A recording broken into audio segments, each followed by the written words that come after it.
For people who are reading the Old Testament for the first time, what do you think is the best way for them to get as much out of it as they can? I think our Old Testament student study guide is a very valuable resource in dealing with that, because here we have the Old Testament. It's almost 1,200 pages long, and the pages are double column and the type is small, and there's just a lot of reading here. And wisely, those who have put together the student study guide have in that guide on page 6 a reading chart on a weekly basis what you read, and it's only a fraction of the 1,200 pages. And as a result of that, if you follow the reading chart, you have a smaller quantity of reading to do, and it's selective. And I think that's very important in your reading, because, my young friends, if there's anything I've learned about studying the Scriptures, it is that what you ponder and pray about is far more important than how much ground you cover.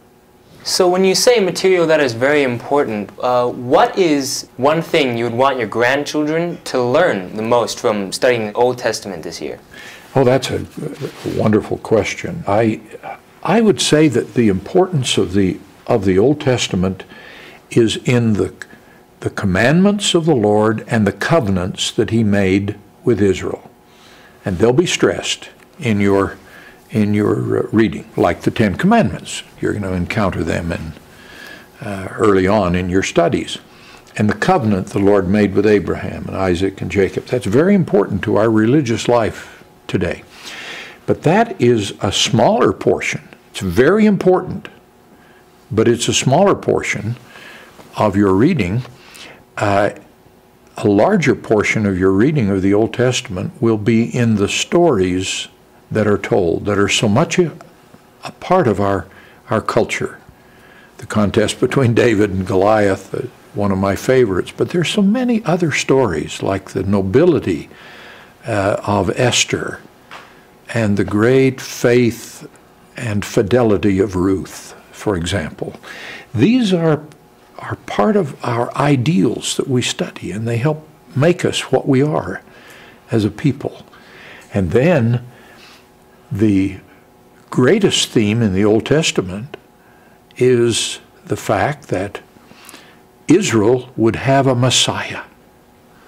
And Jesus Christ is prophesied of, and there are different examples, stories, or types, as we call them, that tell of the Messiah to come. And that's the most important story of the Old Testament, is the Messiah to come, to save Israel and to save us all. And so those are the things I'd want my grandchildren to watch for in their studies.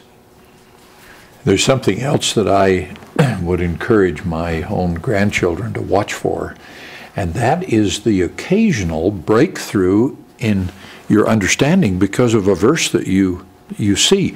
And you say to yourself, oh, I didn't know that that's been around such a long time. For example,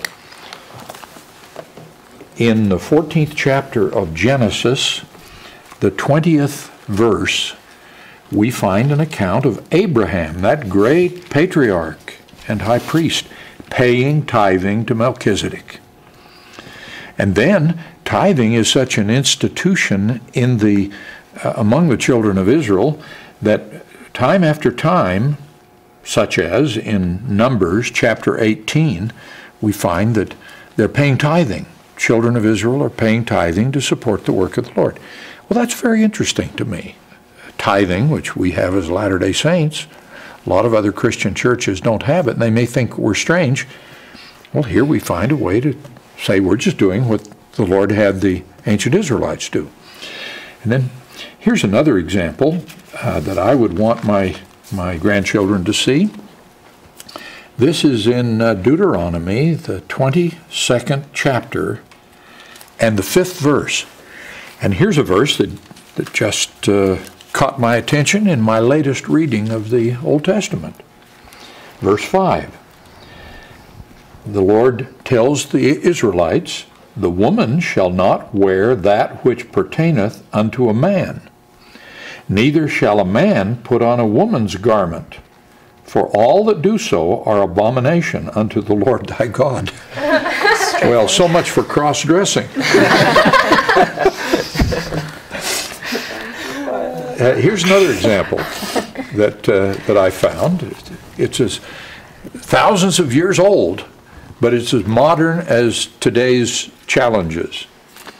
This is in Leviticus chapter 19, verse 28. "Ye shall not make any cuttings in your flesh, nor print any marks upon you." So much for tattoos. That's as modern as today's problems. And the church leaders encouraging people not to mark up their bodies, which Paul said are the temple of God.